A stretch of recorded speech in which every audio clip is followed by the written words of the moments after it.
सानू अक्सर कहा जाता है कि साड़ी शरह खवानगी नहीं बढ़ती। प्यार पंजाबी साहब लोग सानू अक्सर कहा जाता है कि साड़ी शरह खवानगी नहीं बढ़ती। 75 साल का तो मुल्क हो गया, लेकिन शरह खवानगी हले भी 60% ही है। उस 75 साल की नहीं हुई, कम से कम हर साल 1% भी बढ़ती, तो 75% भी होनी चाहिए थी।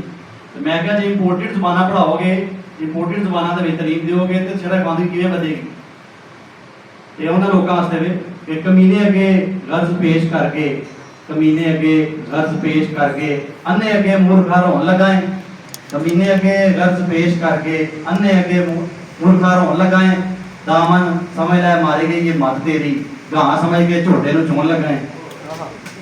गां समझ के झोटे नूं चोन लगाए। क्या गां समझ के झोटे नूं चोई जा रहे हैं, तो कह रहे हैं शरह खवानगी नहीं बढ़ती। अंग्रेजी के विच उर्दू तारीफ दे के तो कह रहे हैं शरह खवानगी नहीं बढ़ती। ये गां समझ के झोटे नूं चो रहे हैं। तो हुण मैं दावत देंगा मियाँ आसिफ अली साहब नूं, आगू पंजाबी महाज ते एडिटर रोजगार पंजाबी, जनाब मियाँ मोहम्मद मियाँ आसिफ अली।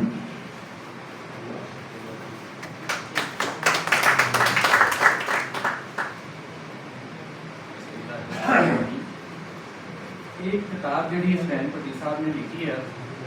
आवाज आ रही है ना?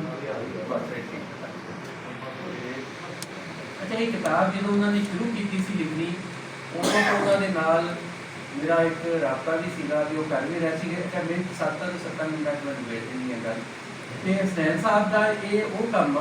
जिहदे किताब से गल मैं करता, सिर्फ एक लाइन का अपना पहले तबसरा करके कि इन्हों के नाल अक्सर ये चीज़ डिस्कस होती रहती थी कि बहुत सारिया ऐसिया चीज़ा वा जिहड़ियां असीं तकरीरां सोशल मीडिया से इधर उधर बहुत बयान करते हैं, पर जिहड़ा ये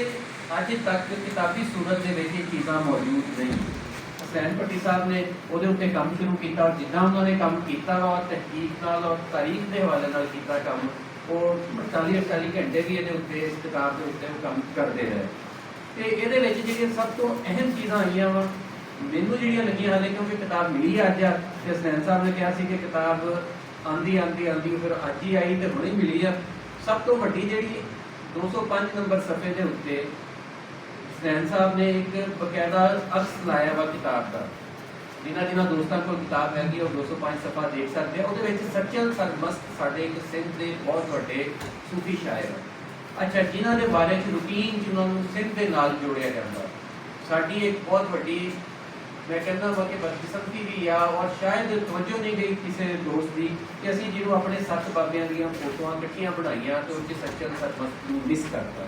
वो असीं एक पिछले दिनों डिज़ाइन भी करवाई सी, सचल सरमस्त नूं भी उहदे विच पाया सी। सचल सरमस्त की उन्होंने किताब का सी हरफी पंजाबी बोली,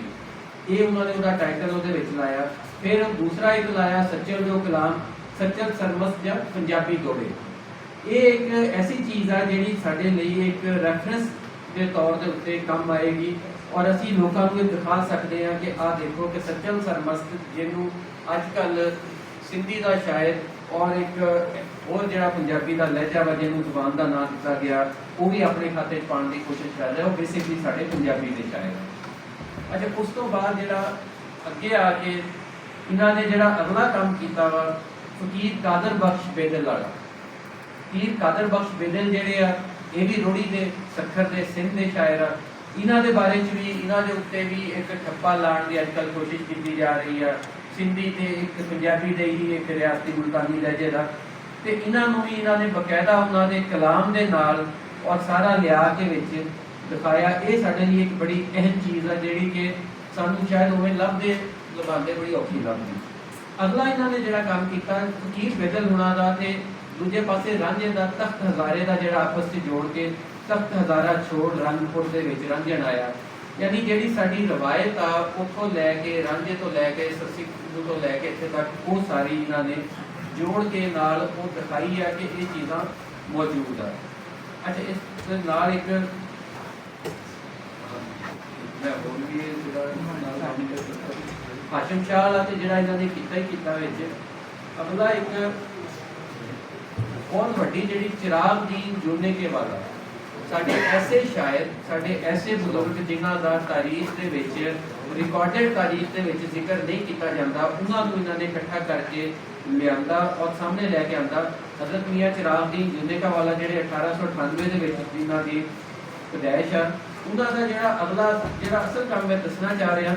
ਇਹ ਮੈਨੂੰ ਵੀ ਅੱਜ ਹੀ ਪਤਾ ਲੱਗਾ ਕਿਤਾਬ ਪੜ੍ਹ ਕੇ ਕਿ ਉਹਨਾਂ ਨੇ ਜਦੋਂ ਪੰਜਾਬ ਦੀ ਵੰਡ ਹੋਈ ਤੇ ਮੀਆਂ ਸਾਹਿਬ ਨੇ ਖੂਨ ਦੀਆਂ ਨਦੀਆਂ ਦੇ ਨਾਮ ਤੋਂ ਆਪਣੀ ਕਿਤਾਬ ਲਿਖੀ ਤੇ ਉਹਦੇ ਵਿੱਚ 30,000 ਸ਼ੇਰ ਲਿਖੇ ਹੋਏ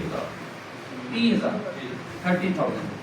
ਉਹਦੇ ਵਿੱਚ ਉਹਨਾਂ ਨੇ ਉਹ ਪੂਰਾ ਇੱਕ ਬਿਆਨ ਕੀਤਾ ਔਰ ਉਹ ਆਪਣੇ ਸ਼ੇਰ ਦੇ ਵਿੱਚ ਹੀ ਲਿਖਦੇ ਆ ਕਿ ਇਹ ਤਾਰੀਖ ਲਿਖਣ ਦਾ ਮਕਸਦ ਮੇਰੇ ਦਿਲ ਦਾ ਜਾਨੀ ਇਹ ਲੋਕਾਂ ਨੂੰ ਭੁੱਲ ਨਾ ਜਾਵੇ ਹੋ ਕੇ ਗੱਲ ਪੁਰਾਣੀ ਕਈ ਹਜ਼ਾਰਾਂ ਬੰਦੇ ਸਿੱਖਾਂ ਧੋਖੇ ਨਾਲ ਖਪਾਏ ਕੱਟ ਕੱਟ ਕੇ ਕਿਰਪਾਨਾਂ ਦੇ ਨਹਿਰਾਂ ਵਿੱਚ ਰੁੜਾਏ ਮੁਸਲਮਾਨਾਂ ਦੇ ਲਹੂਆਂ ਦੇ ਨਾਲ ਰੰਗ ਬਦਲ ਗਿਆ ਪਾਣੀ ਪਈ ਵਹਿੰਦੀ ਸੀ ਸਿਰ ਦੇ ਉੱਤੇ ਵਾਹਿਦ ਜ਼ਾਤ ਰਬਾਨੀ ਯਾਨੀ ਇਹ ਪੂਰਾ ਇੱਕ ਤਾਰੀਖ 30,000 ਬਹੁਤ ਵੱਡੀ ਗੱਲ ਔਰ ਸਾਡੇ ਵਰਗੇ ਲੋਕਾਂ ਨੂੰ ਵੀ ਨਹੀਂ ਪਤਾ ਜਿਹੜੇ ਅਸੀਂ ਪੰਜਾਬ ਦੀ ਵੰਡ ਦੇ ਹਵਾਲੇ ਨਾਲ ਤੇ ਜਿਹੜਾ ਉਸ ਟਾਈਮ ਦਾ ਕਤਲੇਆਮ ਉਹਦੇ ਹਵਾਲੇ ਨਾਲ ਬੜਾ ਰੌਲਾ ਪਾਉਂਦੇ ਰਹਿੰਦੇ ਆ ਕਿ ਸਾਡੇ ਇੱਕ ਬਜ਼ੁਰਗ ਨੇ ਇਹ ਏਡੀ ਵੱਡੀ ਇੱਕ ਕਿਤਾਬ ਮੁਰਤਬ ਕੀਤੀ ਆ ਜਿਹਦੇ ਵਿੱਚ ਉਹਨਾਂ ਨੇ ਸਾਰਾ ਕੁਝ ਇਕੱਠਾ ਕਰ ਦਿੱਤਾ ਇਹ ਸੈਨ ਸਾਹਿਬ ਦਾ ਬੜਾ ਵੱਡਾ ਕੰਮ ਆ ਮੈਂ ਤੇ ਕਹਿੰਦਾ ਕਿ ਫਿਰ ਪੀਰ ਨਸੀਰੁੱਦੀਨ ਨਸੀਰ ਸਾਹਿਬ ਉਹਨਾਂ ਦਾ ਜਿਹੜਾ ਉਹਨਾਂ ਦੇ ਜਿਹੜੇ ਹਾਲ ਦੇ ਸਾਡੇ ਇੱਕ ਸ਼ਾਇਰ ਸੀਗੇ ਉਹਨਾਂ ਦਾ ਜਿਹੜਾ ਜ਼ਿਕਰ ਕੀਤਾ ਔਰ ਪੂਰਾ ਉਹਨਾਂ ਦੇ ਹਵਾਲੇ ਨਾਲ ਮੈਡਮ ਮੁਜ਼ਾਜ਼ਮ ਜ਼ਾਮਦੀਨ ਸਾਹਿਬਾ ਦੀ ਸ਼ਰੀਫ ਨੇ ਆਈਆਂ ਸਾਡੀ ਬੜੀਆਂ ਵੱਡੀ ਆਗੂ ਤੇ ਕਾਇਦ ਖਵਾਤੀਨ ਦੇ ਵਿੱਚੋਂ ਇੱਕ ਮੈਡਮ ਜੀ ਵੈਲਕਮ ਕਰਦੇ ਹਾਂ ਤੁਹਾਨੂੰ ਹਸਨੈਨ ਭੱਟੀ ਸਾਹਿਬ ਦੇ ਵੀ ਆ ਕੇ ਮੈਂ ਤੁਹਾਨੂੰ ਕੁਝ ਆਮਦੀ ਕਰਨਾ ਆਇਓ ਇੱਥੇ ਬੈਠੋ ਬਲਕਿ ਚਲੋ ਨਹੀਂ ਹਾਂ ਦੋ ਤੁਸੀਂ ਦੋ ਅੱਛਾ ਇੱਕ ਹੋਰ ਜਿਹੜਾ ਆਖਰੀ ਗੱਲ ਜਿਹੜੀ ਮੈਂ ਵਿੱਚੋਂ ਕਰਕੇ ਤੇ ਫਿਰ ਆਪਣੀ ਗੱਲ ਨੂੰ ਕਰਨਾ ਕਿ ਇਹਨਾਂ ਨੇ ਦੋ ਤਿੰਨ ਸ਼ੇਰ ਤੇ ਉਹ ਆ ਜਿਹੜੇ ਸਾਡੇ ਕੋਲ ਰੂਟੀਨ ਦੇ ਵਿੱਚ ਮੌਜੂਦ ਆ ਪੰਜਾਬ ਦੇ ਹਵਾਲੇ ਨਾਲ ਜਿਹਦੇ ਵਿੱਚ ਇੱਕ ਕਾਜ਼ੀ ਇਮਾਮ ਬਖਸ਼ ਸ਼ੇਰਵੀ ਦਾ ਅਸੀਂ ਇਸਤੇਮਾਲ ਕਰਦੇ ਰਹਿੰਦੇ ਹਾਂ ਕਿ ਬਾਦ ਅਜ਼ਾਂ ਵਿੱਚ ਉਤਰੂ ਹੈ ਤਾਲੀਮ ਹੁਕਮ ਸੁਖਾਨੇ ਹੁਣ ਬੋਲੀ ਪੰਜਾਬੀ ਜੋੜੇ ਕਿੱਸੇ ਬਹੁਤ ਪੁਰਾਣੇ ਇਹਦੇ ਨਾਲ ਆਪ ਉਹਨਾਂ ਨੇ ਅੱਗੇ ਇੱਕ ਹਾਜੀ ਅੱਲਾ ਬਖਸ਼ ਸਾਹਿਬ ਮੁਜ਼ੱਫਰਗੜ੍ਹ ਵਾਲਿਆਂ ਦਾ ਵੀ ਇੱਕ ਸ਼ੇਰ ਕੱਢ ਕੇ ਲਿਆਂਦਾ ਵਾ ਇਹ ਜ਼ਾਹਿਰੀ ਗੱਲ ਆ ਮੁਹੱਕਕ ਆ ਜਿਹੜਾ ਤਹਿਕੀਕ ਕਰਕੇ ਲੈ ਕੇ ਆਂਦਾ ਔਰ ਇਹ 1761 ਦੇ ਵਿੱਚ ਨਹੀਂ ਹਾਜੀ ਅੱਲਾ ਬਖਸ਼ ਸਾਹਿਬ ਜਿਹੜੇ ਇਹਨਾਂ ਦਾ ਸੰਨ ਨਹੀਂ ਲਿਖਿਆ ਹੋਇਆ ਤੇ ਇਹ ਮੀਆਂ ਸਦੀਕ ਲਾਲੀ ਸਾਹਿਬ ਦਾ ਲਿਖਿਆ ਹੋਇਆ ਵਾ ਜਿਹੜੇ 1671 ਚ ਜਿਹੜੇ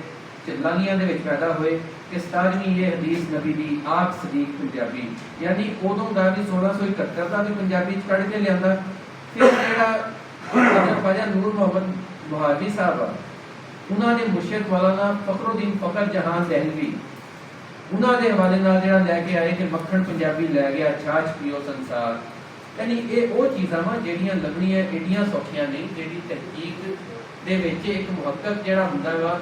ਉਹਦਾ ਗੱਲ ਪਤਾ ਜਾਂਦਾ ਉਹਨੂੰ ਕੋਈ ਸ਼ਾਇਦ ਲੱਭਦੇ ਹੋਏ ਕੱਢਦੇ ਹੋਏ ਸਾਨੂੰ ਤੇ ਕਿਸਮ ਦੀ ਮੈਂ ਕਹਿੰਦਾ ਕਿ ਪੱਕੀ ਪਕਾਈ ਚੀਜ਼ ਲੱਭ ਗਈ ਹੁਣ ਕਿ ਅਸੀਂ ਇਹ ਚੀਜ਼ਾਂ ਵਿੱਚ ਫਿਰ ਅੱਗੇ ਇਹਨਾਂ ਨੂੰ ਤੋੜ ਲਵਾਂਗੇ ਪਰ ਇਸ 1746 ਦੇ ਵਿੱਚ ਤੇ 1671 ਦੇ ਬਜ਼ੁਰਗਾਂ ਦਾ ਜਿਹੜਾ ਪੰਜਾਬੀ ਦੇ ਹਵਾਲੇ ਨਾਲ ਕੱਢ ਕੇ ਲਿਆਏ ਆ ਇਹ ਵੀ ਬੜਾ ਇੱਕ ਅਹਿਮ ਕੰਮ ਆ ਤੇ ਦੂਜਾ ਜਿਹੜਾ ਪਿੱਛੋਂ ਸਤਲੁਜ ਬਿਆਸ ਰਾਵੀ ਦੇ ਹਿਸਾਬ ਨਾਲ ਬਹਰਹਾਲ ਇਹ ਕਿਤਾਬ ਤਾਰੀਖ ਦੀ ਉਹ ਕਿਤਾਬ ਹੈ ਜਿਹੜੀ ਸਾਨੂੰ ਅੱਗੇ ਇੱਕ ਰਾਹੇ ਮਦੀਨਾ ਕਿਤਾਬ ਸੀ ਹਸਨੈਨ ਸਾਹਿਬ ਦੀ ਉਹ ਵੀ ਅਸੀਂ ਰੈਫਰੈਂਸ ਬੁੱਕ ਦੇ ਤੌਰ ਤੇ ਯੂਜ਼ ਕਰਦੇ ਰਹੇ ਹਾਂ ਹਮੇਸ਼ਾ ਔਰ ਉਸ ਤੋਂ ਬਾਅਦ ਇੱਕ ਖੂਬ ਪਾਕਿਸਤਾਨ ਖੂਬ ਜਿਹੜੀ ਕਿਤਾਬ ਆ ਇਹ ਵੀ ਐਸੀ ਕਿਤਾਬ ਆ ਕਿ ਇਹ ਵੀ ਸਾਡੇ ਲਈ ਇੱਕ ਰੈਫਰੈਂਸ ਬੁੱਕ ਦੀ ਹੈਸੀਅਤ ਰੱਖੇਗੀ ਔਰ ਇਹਨੂੰ ਅਸੀਂ ਅੱਗੇ ਲੋਕਾਂ ਤੱਕ ਪੜ੍ਹਾਉਣਾ ਵੀ ਆ ਤੇ ਬਹਰਹਾਲ ਕਿਤਾਬਾਂ ਬਹੁਤ ਛਪੀਆਂ ਜਾਂਦੀਆਂ ਵਾ ਬਹੁਤ ਲਿਖੀਆਂ ਜਾਂਦੀਆਂ ਵਾ ਇੱਦਾਂ ਦੀਆਂ ਤਹਿਕੀਕੀ ਕਿਤਾਬਾਂ ਜਿਹੜੀਆਂ ਉਹ ਘੱਟ ਹੀ ਸਾਹਮਣੇ ਆਉਂਦੀਆਂ ਵਾ ਤੇ ਹਸਨੈਨ ਸਾਹਿਬ ਨੂੰ ਅੱਲਾਹ ਹੋਰ ਜ਼ਿੰਦਗੀ ਦੇਵੇ ਤੇ ਅੱਗੇ ਇੱਕ ਹੋਰ ਕਿਤਾਬ ਜਿਹੜੀ ਐਵੇਂ ਦੀ ਅਸੀਂ ਦੇਖੀਏ ਹਸਨੈਨ ਸਾਹਿਬ ਫਿਰ ਤੁਹਾਨੂੰ ਮੁਬਾਰਕ ਹੋਵੇ ਔਰ ਐਡੇ ਵੱਡੇ ਕੰਮ ਦੇ ਉੱਤੇ ਤੁਹਾਡੀ ਸਲਾਹਤਾ ਯਕੀਨਨ ਬਣਦੀ